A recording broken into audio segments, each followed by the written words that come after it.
يا قلبي نداك واتمنى تبقى انت ويايا يا بعد سنين شوق وحنين انا لك هنا معايا Yang penting dikerjakan di bulan Rajab ini teman-teman sekalian adalah bagaimana mengevaluasi diri dengan memetakan dua hal. Ini sunnahnya, ini yang Nabi kerjakan. Satu, jauhi maksiat. Coba cek kebiasaan dari ujung kepala sampai ujung kaki. Apa yang biasa ditonton? Coba lihat tayangan televisinya. Kalau yang banyak tampil aurat, tampil yang jelek-jelek, sudah tinggalkan. Tutup. Pahalanya banyak. Ya. Awas yang biasa dengar yang tidak baik tinggalkan. Sekarang alihkan pada yang baik-baik. Tutup, jauhi sampai ke ujung kaki. Langkah dipakai melangkah kemana? Ayo. Terus tinggalkan, jauhi, maka pahala datang. Nah, biasanya begini, Allah kan ciptakan segala sesuatu berlawanan. Quran surah 51 ayat ke-49, paling kiri sebelah bawah. Wa min kulli syai'in khalaqna zawjaini la'allakum tadhakkarun. Segala hal saya ciptakan berlawanan, berpasangan, supaya kalian itu tahu cuman saya yang tidak punya pasangan. Laki-laki pasangan perempuan, jantan pasangan betina, putik pasangan benang sari. Sama, maksiat itu punya lawan, namanya taat. Ada lawannya. Ada pasangan yang bisa kemudian bersatu, ada pasangan dalam bentuk lawannya hitam, lawannya putih, ya kan? Nah, ini nggak bisa bersatu dua-duanya. Awas, hati-hati. Taat lawannya maksiat. Pasangan yang dimaksudkan lawan, tadad dalam bahasa Arab, nggak bisa menyatu. Maka biasanya ini akan saling mengalahkan. Kalau yang satu unggul, yang lainnya turun. Yang satu turun, yang lain naik. Demikian kalau orang sudah terbiasa menjauhi maksiatnya ditekan, maka taatnya akan naik. Kalau nggak percaya silahkan. Kalau orang sudah terbiasa menghindari kosakata yang kotor, maka di lisannya akan keluar yang baik-baik saja. Kalau dia terbiasa kemudian melihat yang baik-baik, maka maksiatnya yang buruk-buruk tidak akan pernah dilihat.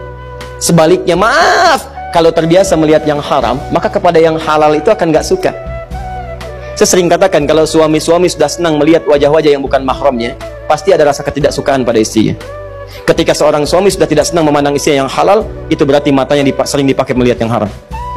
Sama persis ketika istri sudah tidak senang memandang yang halal dari suaminya, maka seringkali dia melihat wajah-wajah yang diharamkan kepadanya. Coba cek berapa banyak Anda menggali status di media sosial. Silahkan cek berapa banyak wajah-wajah yang seharusnya dilihat Anda lihat, dan seterusnya.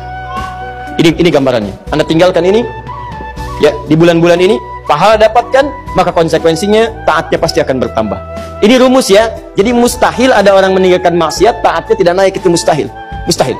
Jadi di bulan Rajab ini yang harus Anda kerjakan, tingkatkan ketaatan, jauhi maksiat. Cara paling cepat, tinggalkan maksiat, maka ini akan naik.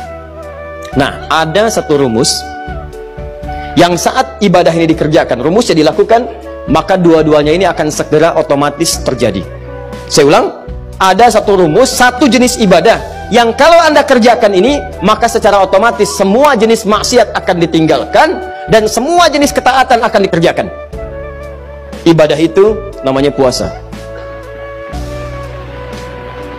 Cuma puasa yang saat dikerjakan pada saat yang bersamaan, orang yang puasa saat mengerjakan puasa itu pada saat yang bersamaan, sudah pasti akan meningkat nilai ketaatan dan amal ibadahnya. Silahkan kalau tidak percaya. Anda tidak puasa, belum tentu bisa memberi. Silahkan cek. Ada yang di depan mata minta pak, belum tentu diberi. Tapi saat puasa, jangankan yang kelihatan mata, yang tak nampak di data. Berapa yatimnya, berapa du'afanya. Silahkan cek saat Ramadan. Bukankah Anda mendata berapa yatim, berapa fakir, berapa miskin.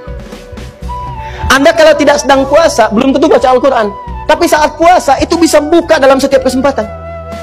Buka Al-Quran, baca. Anda kalau tidak sedang puasa, jangankan sholat sunnah, sholat fardu terlambat biasa. Tapi kalau sedang puasa, jangankan yang fardu, yang sunnah Anda kerjakan. Di puasa itu, pada saat yang bersamaan ketika dikerjakan, pasti bisa meningkatkan amal soleh. Saat bersamaan, orang puasa pasti meninggalkan maksiat. Nggak ada orang puasa sengaja mengerjakan maksiat, nggak ada. Dan dia akan jaga. Silahkan cek. Lisan mau berdusta, dipancing-pancing, nggak mau. Ya, lihat. Mau marah, ditahan. Kenapa? Takut batal puasanya. Itu latihannya.